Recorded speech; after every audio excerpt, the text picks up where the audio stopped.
वेद प्रकाश जी, महाराज जी राधे राधे। आपके चरणों में कोटि कोटि दंडवत प्रणाम। महाराज जी, मैं तिहाड़ जेल में डीएसपी हूँ। और महाराज जी, आपका एक प्रश्न था कि मतलब वहाँ कैदी, बहुत सारे ऐसे कैदी आते हैं, उद्दंड स्वभाव के आते हैं। कह रहे हैं कि उनसे साथ रहते हुए उनको भी भगवत प्राप्ति का मार्ग, और मेरे लिए भी क्या उत्कृष्ट मार्ग होगा कि भगवत। देखो क्या है कि इसमें भगवत प्राप्ति एक ऐसी बात है, जब तक आप स्वीकार नहीं करेंगे तब तक आपको कोई करा नहीं सकता, ये पक्की बात है। इसमें जबरदस्ती नहीं चलता। ये मार्ग ही श्रद्धा और विश्वास का है। जब श्रद्धा आपके अंदर जागृत हो जाए, विश्वास जागृत हो जाए, फिर आपके लिए ये मार्ग है। और जब तक श्रद्धा विश्वास नहीं, तो जबरदस्ती तो आपको हम भोजन भी नहीं पवा सकते। नहीं, आप ना मुंह खोलो, हम जबरदस्ती डालें, आप उगल दो। तो ये तो भगवदामृत है, भगवदानंद है। अच्छा, बड़ा कठिन है, उनको भी हो सकती है, पर वो स्वीकार करे तब ना। पर जो जिस बुद्धि ने उद्दंडता करवाई, धर्म विरुद्ध आचरण कराए, और उसका वहां दंड भोग रहे, यदि पश्चाताप हो जाए उनको हृदय में, तो मार्ग खुल जाए। पर यदि पश्चाताप नहीं होगा, तो आप लाख उपाय करो, परिवर्तन हमारे कहने से नहीं होगा, आपके स्वीकार से परिवर्तन होगा। आप समझ पा रहे ना? अगर आपकी स्वीकृति नहीं है, तो मैं यहां से कुछ बोलूं, आप सुन के वही अपनी मनमानी करें, और आप कहें मैं साधु संग करता हूं, तो इतना भी फर्क आपका नहीं पड़ेगा, चाहे 20 वर्ष आप हमारे पास आए। अगर कोई सुधरना चाहे, तो कितना भी बड़ा कोई हिंसक पापी चोर हो, वो सुधर सकता है, पर सुधरना चाहे। अगर वो सुधरना ना चाहे, तो हमारे पास रोज बैठे तो भी नहीं सुधर सकता, पक्की बात है। अगर सुधरना ना चाहे तो नहीं सुधर सकता, और सुधरना चाहे तो कोई भी सुधर सकता है। उसके आगे ये नहीं लगाया जा सकता कि ये सुधर सकता है कि नहीं सुधर सकता है। और सुधरने का स्वरूप यही है, जो वो किए हैं वो नहीं करना चाहिए। दूसरों की हिंसा, बेविचार, चोरी, मारपीट, इसी में तो जेल जाया जाता है। ये गंदी बातें ना करे, भगवान का नाम जप करे। अगर हो गया है तो भगवान क्षमा कर देंगे, अपना आगे का रास्ता ठीक कर ले। पर भला जेल में बैठ करके भगवान नाम जप करे, बढ़िया, मतलब गुफा में मानो महात्मा भजन कर रहा है, और रुचि के अनुसार भोजन नहीं मिलना, मानो एक त्यागी महात्मा भजन कर रहा है, क्योंकि जो मिलेगा वही तो खाना है।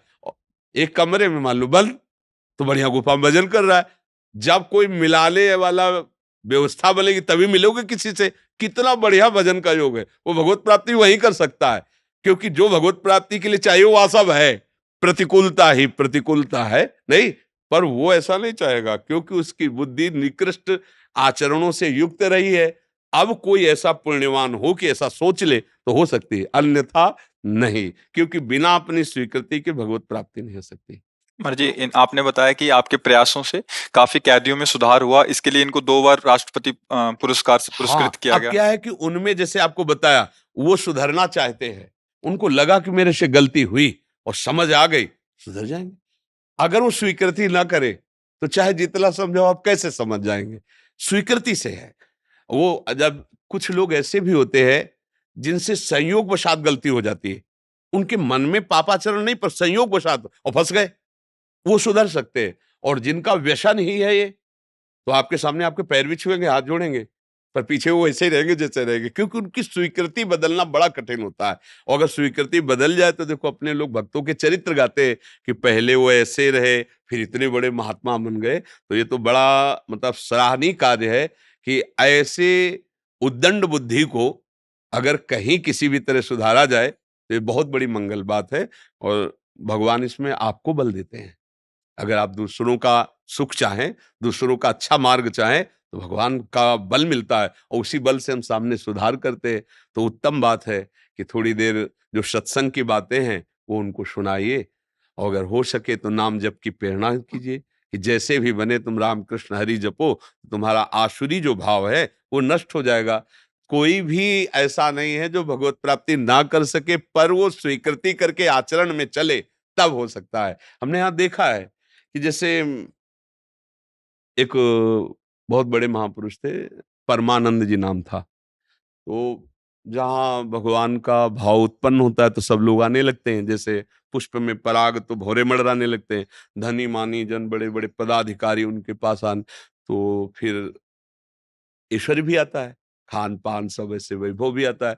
तो उसमें एक बहुत मास्टर थे, वो शिष्य बन गए थे उनके, पर उनकी बुद्धि मतलब रजोगुणी थी। तो उनको लगा कि कोई दूसरा महंत ना बन जाए और मैं ही इस वैभव का महंत बनूँ, इसलिए वो उन्होंने अपने गुरुदेव को आहार में जहर दे दिया। खप्पर होता है नारियल का, सन्यासी थे वो, बड़े सिद्ध महापुरुष।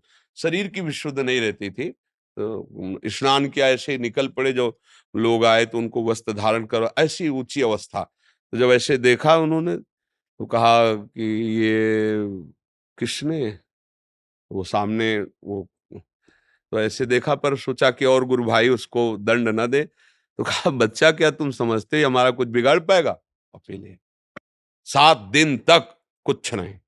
इसके बाद उसको बुलाया और कहा देखो अब हमारा समय आ रहा है इसलिए जा रहा हूं, तुम्हारे जहर से नहीं। एकांत में उससे कहा कि पर तुमने जो अपराध किया है, हम कहेंगे किसी से नहीं, पर इसको तुम भोग नहीं पाओगे, इतना बड़ा दुख मिलेगा, तुमने क्या गलती कर दी। 7 दिन तक कोई जहर का प्रभाव नहीं, जब शरीर छूटा तो पूरा शरीर काला पड़ गया। योगी थे, महापुरुष थे, पर जहर तो था ही ना। अब उनके शरीर पूरा होते, महंत की तो बात जाने दो। देखा उनके शरीर की त्वचा ऐसे फट गई जैसे पानी बहा हो, फिर वहां से निकल गया हो, भूमि सूख गई हो तो पपड़ी नहीं हो जाती, और मवाद जहां से पपड़ी वहीं से मवाद, पूरा शरीर सड़ गया। चीख चीख के उन्होंने प्राण।